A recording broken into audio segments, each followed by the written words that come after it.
I'm always careful to give advice from the government side on what business can actually do. But I think the starting point is to understand that we're now moving from a world where we used to have trade rules, clear ones, multilateral rules, say through the WTO, to a more transactional world. And the EU is for us the one that trades for us. So the EU has exclusive competence on trade, on competition, and on customs. So the framework is there. So for instance, today, the Trade Commissioner of Europe was here looking at what kind of cooperation we can do. And then the rest falls into place. Can we help in the green transition? What can we learn about each other when it comes to technology? What kind of means can we do together? And again, I think it starts quite often with people-to-people contact, and that's what these kinds of visits are all about. We can all agree that climate change is a shared global concern.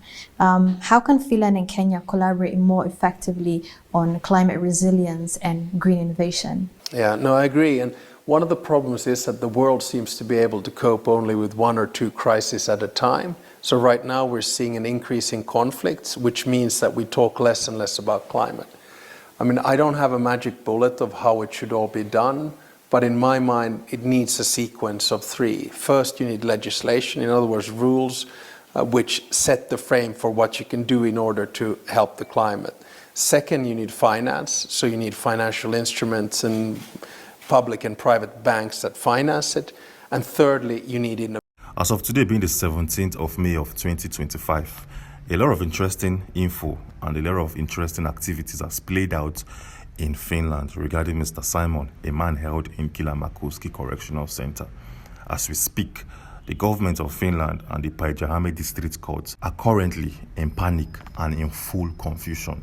So the question here is, why is the government of Finland totally confused about Simon's case at this point in time? Well, in our previous video, we made mention of the fact that the president of Finland traveled to Tanzania to attend a particular conference or a meeting. In that meeting, a top individual in Africa came out to criticize the government of Finland, stating categorically that the government detained Mr. Simon unjustly and illegally. This particular statement did not sit well with the president of Finland, and that is why after that conference in Tanzania, he called the National Bureau of Investigation. He also put a call across to the Päijät-Häme District Court asking them to publish a press statement. Yes. Interestingly, when the Päijät-Häme District Court, that is the court that will try Mr. Simon, received that call from the presidency in the person of Alexander Stubb, these guys rushed immediately. They went straight to a media house or a publication agency known as Yale, so as to render or tender an official statement regarding Simon's case. Well, showing right now on your screen is this statement made by the presidency through the Päijät-Häme District Court, published by Yale News Agency. It states, and I quote, "Lati municipal politician in the person of Simon charged with series of offenses." I can't particularly mention this offense showing right now on your screen because of YouTube terms of service. Yes, it also went a step further to claim that the lawsuit on Simon is a unique case. This is coming from their head prosecutor. Well, just in case you don't understand what is currently going on here, the president of Finland was heavily criticized in Tanzania because of Simon. He called the Päijät-Häme District Court to release a statement regarding Simon. These guys obeyed and they published this particular article showing right now on your screen. This article is saying that Simon's case, Simon will be charged to the Päijät-Häme District Court for sure for this offense highlighted on your screen right now. But then his case is a unique one. His case has never been seen in the country of Finland, and his case will need a lot of timing and trial. Yes. Just in case you don't believe me, and just in case you want to fact check the statement mentioned previously, showing right now on your screen is a statement coming from the DPM, the Deputy Prime Minister of the USP, in the person of Ngozi Orebowezi, where she stated that breaking update from Finland. The Finland government has decided to toll the criminal part of Nigeria government by charging PM Simon with public incitement to commit an offense. This report came in today, being the 16th of May of 2025, to the USB government. We will see how this frivolous charge will end between Finland, Nigeria, and the USB. Yes, like I said, this is coming from the DPM. You can go to our Twitter page right now and verify the information that will be shared in subsequent time. But then, the government of Finland did not even stop there. The president of Finland did not even stop there. He also listed the offenses Simon will be tried for. He listed the offenses Simon will be charged for in the coming months. Take a look at this. Pay attention to the highlighted part of your screen because we have a lot of info and intel domiciled in this particular post. It states, the Deputy Prosecutor General has decided to bring charges against Simon for public incitement to commit an offense with this particular sentence that I can't mention, and also participation in a terrorist group. Just in case you don't know, Simon is going to face 2 charges. Showing right now on your screen are these charges. You can pause this part of the video to read up and understand. But then there's a problem. There's a big problem. It feels like the government of Finland are scared at this particular point in time. It feels like the ICJ has placed a call to the government of Finland asking them to pay close attention to Simon's case. Why did I say so? Well, take a look at this publication showing right now on your screen where it states, in this trial, we will look at what has happened online and whether it fulfills the criteria of an offense. This is coming from the Deputy Prosecutor General in the person of Jukka Rape. It also went a step further to claim that, according to Rape, the court will investigate whether a person who has operated in information networks from Finland has been involved in these offenses. This man also went a step further to claim that this is a unique and a first case of its kind. Wow, this is a very interesting one. I don't know if you guys are paying attention to what is currently happening in Finland. The government of Finland, let me break things down for you to understand in very simple terms. The government of Finland wants to try Simon for 2 charges. Showing right now on your screen are 2 charges. But at the same time, they are not too sure. They are not too sure if this man actually committed these offenses. Showing right now on your screen. They are not too sure. They have never seen a case like this in their judicial settings, in their judicial precedents. They've never seen a case where somebody will live in their country and run some activities from their said country in another country's settings entirely. So the government are saying that we've investigated this man and we found that this man committed these 2 offenses, these 2 listed on your screen, but we don't know how to actually trial him. We don't know how to actually deal with his case. What are these guys trying to do at this point in time? Are they trying to send him to Nigeria using this particular loophole as a means to extradite him? Nobody knows for sure. But one thing we know is that Simon is doing something to counter all of the statements and all of the confusions happening in the Paijahame District Court. Yes, so the question here is, what is Simon doing at this particular point in time? Well, we will come back to that in a second because we need to heavily analyze Simon's response because it's going to change the way and manner things move from this particular point in time going forward. But then while making this video, we stumbled on an interesting news and updates coming out from the country of Uganda. This is not in relation to Mr. Simon or the US in any way, shape or form. This has to do with democracy on the African continent. So the question here is, what has happened in Uganda? Take a look at this publication where it states, Ugandan president's son threatens to banish citizens who vote against their father. Yes, just in case you don't understand, Uganda as a country will run its presidential elections by January of next year. January of next year being 2026. And the son of Yoweri Museveni, who happens to be the current president of Uganda, has come out to warn every citizen of that country that if you vote against my father, my dad, I'm going to heavily banish you from this country. This doesn't make sense in any way, shape or form.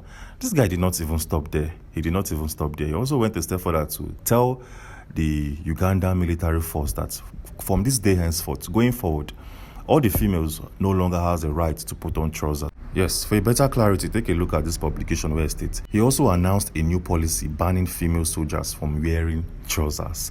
This is crazy. And if you want to even see the craziest part of this whole conversation is the fact that his father, Museveni, has been the president of Uganda for over 35 years now. Showing right now on your screen is a detailed breakdown of this guy's administration.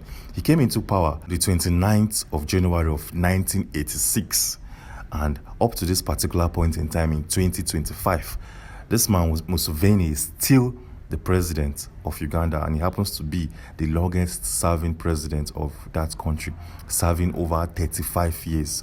This is massive. Yes, if you think Museveni's case is crazy, well, we also have other craziest leaders in Africa. Showing right now on your screen are the listing of the 5 longest serving president on this continent.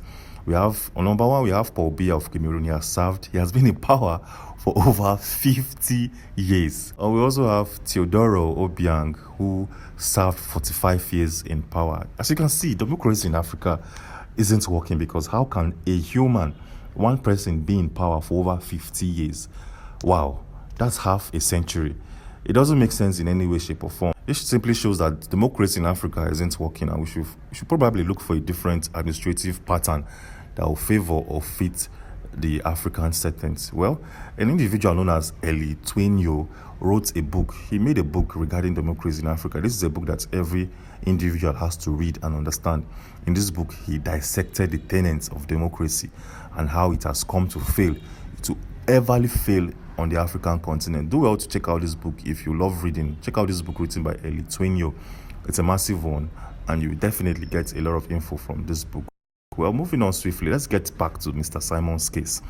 Let's get back to his case. The government of the USB aren't too happy with the way and manner the president of Finland is currently operating Mr. Simon's case, and that is why they came out to make a press statement and a press release. Showing right now on your screen is a statement coming from the government of the USB, published 19 hours ago. Feel free to pause this particular point of this video to read up and understand, because these guys made serious points. They called out the leaders of the Finnish government, calling them out that, why will you treat one of your own like this? Why are you treating one of your own, a man who have served your country in the military form, in the civilian form, and as a politician? Why are you treating him in this particular way and manner? Feel free to pause this point of this video, read up and understand. Now let's go to the interesting part of this whole conversation. Yes, Mr. Simon, through his lawyer, the person of Carl Gumeres, has noticed that the Finnish authorities are currently confused on how to tackle his case. They are confused on how to trial him. They are confused on how to present his case to the Èkpá District Court. And that is why Simon, together with his lawyer, has done something that makes a lot of sense. What did Simon do, and how does it make sense? Well, take a look at this particular article showing right now on your screen, where it states that Simon, a former municipal politician from Lati, is charged with this offense. Okay? It went a step further to claim that the Deputy Prosecutor General has decided to bring charges against Simon for public incitement to crime and blah, blah, blah. We know all of this part already. But then Simon made a good point. He made a good difference for himself. This article also went a step further to claim that Simon has denied all of these charges. Yes, so as you can see, Simon is ready to plead not guilty. He has denied every single thing coming from the Èkpá District Court. This is a smart move, because last week a top lawyer in Finland, advised him to plead guilty to the charges leveled on him. But now Simon said he's not going to plead guilty, but instead plead not guilty. Why is this a smart move? Well, we all know that the Èkpá District Court and the Finnish police are yet to totally grasp and understand Simon's case. Yes, these guys made mention of the fact that they've never seen a case like this in their country. They've never seen an offense like this in their country. They don't even know how to trial him. And for Simon to plead not guilty, he has made it very difficult for the Èkpá District Court to tender a ruling. He has made it very difficult for them to pass a judgment, because they have to go far and beyond. They have to probably rewrite their laws and constitution regarding case of incitement, because as we speak, Finland doesn't have any particular sentencing for incitement. This eventually happens to be an intelligent move coming from Simon and his legal counsel team. Yes, they are pleading not guilty. They will go to the courtroom with the claims of, see, we are not guilty, we don't know what we are talking about, we have no linkage to any form of incitement or any form of group, we don't know anything about it, and we have no hands in anything you're presenting in the courtroom. Yes, but as we speak, as Simon is trying to defend himself in the court of law, something interesting has played out in the USA. The president of that country has appointed a USB citizen into his political cabinet. This is a big one, and this played out yesterday. The USB citizen has been appointed into US security structure. The question here is, who is this individual and why was she appointed? Well, if you want to get full info and a better understanding of this particular case, we have a video showing right now on your screen, so do well to click on this video to watch and understand. Click on this particular video and I'll see you on the other side. Thanks for watching. All right, as of last week, we gave a news that the Finland's National Prosecution Authority has charged Mazi Simon Epa Njoku with inciting terrorism online. And, in as much as I went further to explain in details, that particular news and why I feel that the Finnish authorities are wrong for charging the Prime Minister Simon Epa for inciting terrorism online. Now, let us go back and give that news, of what actually happened on Friday. The prosecution authorities, in a statement on Friday, accused the Prime Minister Simon Epa, who is also a Finnish citizen, of public incitement to commit crimes with terrorism intent and participation in the activities of a terrorist group, according to their news platform. Now, they are not saying he committed any act of terrorism. They are now saying that he had intention to commit terrorism related crimes. You see the point? They are finding any possible way of charging the Prime Minister and therefore indicting him. So they are looking for every loopholes to indict the Prime Minister and charge him. Now, let us still continue. Let's continue. The prosecutor said that Simon Epa, the Prime Minister of the Biafran Republic government in exile, committed the offense in Lahti, a city in southern Finland, between 2021 and 2024. The AFP reports that while Finnish authorities did not name the individual in the official statement, a Finnish public broadcaster, YLE, confirmed the suspect as Simon Epa, a dual Finnish Nigerian national who has drawn international attention for his outspoken campaign to establish an independent Biafran state in southeastern Nigeria. Now, the Prime Minister, as we all know, was arrested and detained by the Finnish police in November 2024. That was last year. Now, according to the prosecution authority, he has remained in custody and denied all charges. The prosecution alleges that Ekpa's online activities incited acts of violence in Nigeria under the guise of pro-Biafran agitation. Let them bring up evidence. I'll keep on saying this. If you claim that his activities incited acts of violence in the zoo, why is the zoo scared of bringing any formal evidence so that they can actually indict him as quickly as possible?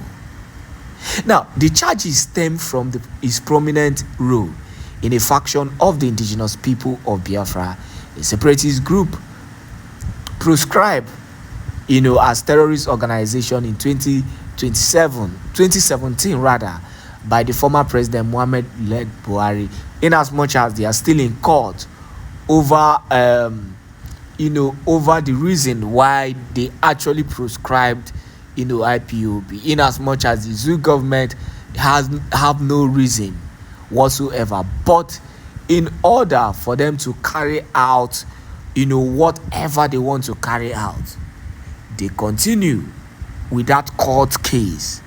They had to proscribe the indigenous people of Biafra. That is not the issue. The issue is about Simon Epa.